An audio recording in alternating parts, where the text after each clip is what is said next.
4 3 2 1 maths. Hi students, कैसे हैं आप? देखिए, आज हम करने जा रहे हैं एक बहुत ही इंपॉर्टेंट और अच्छा क्वेश्चन क्वाड्रिलेटरल्स का।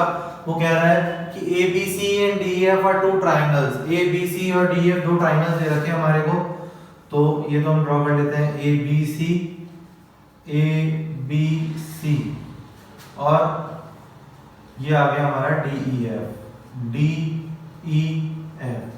दो ट्रायंगल्स दे रखे हैं हमारे को such that AB and BC are respectively equal and parallel to DE and EF। यानी AB जो है वो DE के इक्वल भी है और पैरेलल भी है, और BC जो है वो EF के इक्वल भी है और पैरेलल भी है। तो इक्वल और पैरेलल हो गई लाइंस। तो बोल रहा है देन शो दैट ABED तो हमारे को इसको ज्वाइन करना पड़ेगा। तो ये हमने ज्वाइन कर लिया। ABED is a parallelogram. एक एक करके प्रूव कर लेते हैं। तो सबसे पहले ABD को पैरेललोग्राम प्रूव कर लेते हैं। तो ले लेते हैं सबसे पहले इन क्वाड्रिलेटरल ABED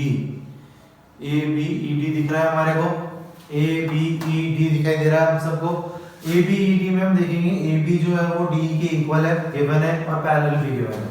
तो हम लिख लेंगे AB जो है वो DF के इक्वल है और AB जो है वो हमारा DE के पैरेलल भी है।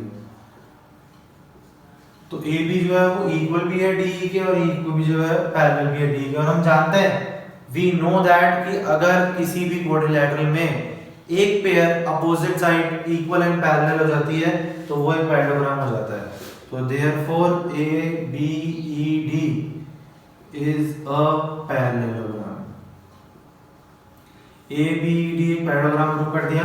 ये मेरे को पहला पार्ट प्रूव करना था। तो पहला पार्ट तो डायरेक्ट क्वेश्चन में गिवन था, सिर्फ लिखना था, कुछ भी दिमाग नहीं लगाया। सेकंड हम ले लेते हैं जो हमारे को गिवन है BCFE यानी हमारा ये वाला क्वाड्रिलेटरल। तो हम ले लेते हैं इन क्वाड्रिलेटरल BCFE को भी हमारे को क्या प्रूव करना है? एक पैरेललोग्राम प्रूव करना है। तो वही इसके अंदर भी गिवन है कि लाइन BC जो है वो EF के इक्वल भी है और लाइन BC जो है वो EF के पैरेलल भी है। तो वही सेम चीज लिख लेंगे कि BC जो है वो EF के पैरेलल भी है और इक्वल भी है। तो अगर एक क्वाड्रिलेटरल में अपोजिट पेयर इक्वल और पैरेलल हो जाए, एक पेयर भी, तो वो एक पैरेललोग्राम हो जाता है। Therefore BCFE is a parallelogram। ये मेरा आप देखेंगे दूसरा वाला पार्ट भी हेंस प्रूव्ड हो गया है। ठीक है जी, तो हमारे ये दो पार्ट तो हेंस प्रूव्ड हो गए हैं। हमारे को तीसरे पार्ट पर चलना है।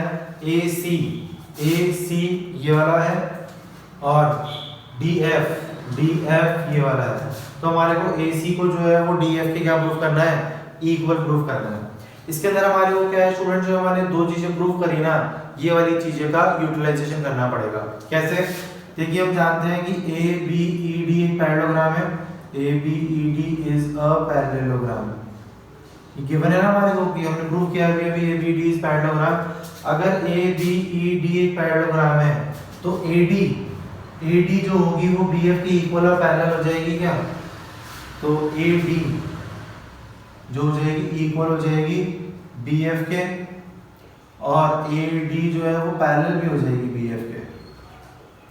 तो AD जो है वो इक्वल भी हो गई और पैरेलल भी हो गई BE के, सॉरी BF है BE के, BE वाला पॉइंट ये है। अब हमने अभी भी ये लिखा कि BCFE भी एक पैरेललोग्राम है। इसको हम देते हैं इक्वेशन 1, इसको देते हैं इक्वेशन 2। अब हम जानते हैं कि BCFE is also a parallelogram। तो BCFE, अगर BCFE पैरेललोग्राम है तो उसके अपोजिट साइड इक्वल और पैरेलल होगी क्या? तो इसका मतलब CF जो होगा वो इक्वल हो जाएगा BE के, और CF जो हो जाएगा वो पैरेलल हो जाएगा BE के। इसको दे दी हमने इक्वेशन नंबर 3 और इसको दे दी इक्वेशन नंबर 4। अब हम सब जानते हैं बेड़े रूल। आपने इतने वीडियोस देखे हैं मेरे चैनल पे, तो आप बेड़े रूल तो जानते ही होंगे। अगर बाय चांस नहीं जानते हैं तो मैं बता देता हूँ। बेड़े रूल यहाँ पे हम CMC में बोलते हैं बेड़े रूल।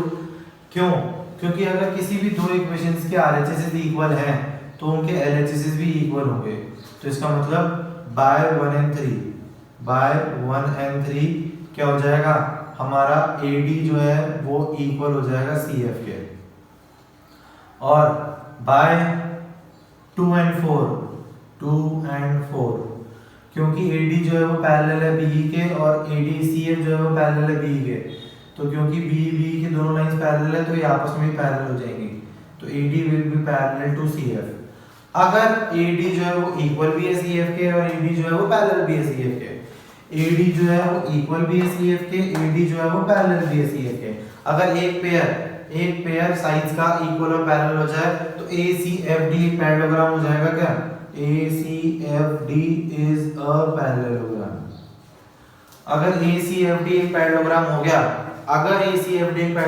गया, तो अपोजिट साइड्स इक्वल हो जाएगी क्या इसकी, तो इसका मतलब AC will be equal to DF। ये मेरा जो तीसरा पार्ट था प्रूव करने का था, ये मेरा पहला था, ये मेरा दूसरा था, ये मेरा तीसरा है। अब मैं फोर्थ की तरफ मूव कर रहा हूँ। फोर्थ मेरे को दिख रहा है दो ट्राइंगल्स दे रखे हैं ABC और DEF। जैसा कि मैंने आपको पहले भी बताया था, इन दोनों फिगर्स को हम अलग से रफ में ड्रॉ कर लीजिए, चाहे फेयर में ड्रॉ कर लीजिए, जिससे हमारे को ये चीज इजी हो जाए ड्रॉ करने के लिए। इन दोनों ट्राइंगल्स को कॉम्बिनेट करना है। अब तो इस क्वेश्चन के अंदर कुछ बचा ही नहीं है, ये इसके इक्वल दे रखी है, ये इसके इक्वल दे रखा था और इसको हमने इसके इक्वल प्रूव कर दिया।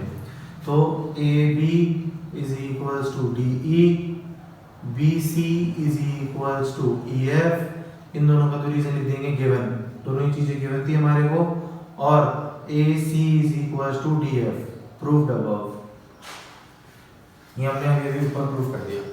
तो therefore by SSS congruency triangle ABC जो होगा वो कॉन्ग्रुएंट हो जाएगा ट्रायंगल DEF के।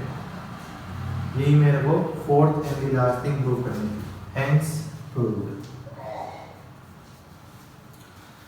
तो ये क्वेश्चन अच्छा क्वेश्चन था, इंपॉर्टेंट क्वेश्चन था। प्लीज एक बार अच्छी तरह देख लीजिए, समझ नहीं आया हो तो वीडियो को रिवाइंड करके देख लीजिए। कुछ डाउट्स हो तो आप कमेंट बॉक्स में डाल सकते हैं। और हाँ, हमने जितने भी क्वाड्रिलेटरल्स के क्वेश्चन इंपॉर्टेंट हैं उनके सबके लिंक डिस्क्रिप्शन में डाल रखे हैं, प्लीज सारे देखिएगा। और अगर आपको वीडियो अच्छा लगा हो तो कमेंट एंड सब्सक्राइब भी करिएगा। Thank you.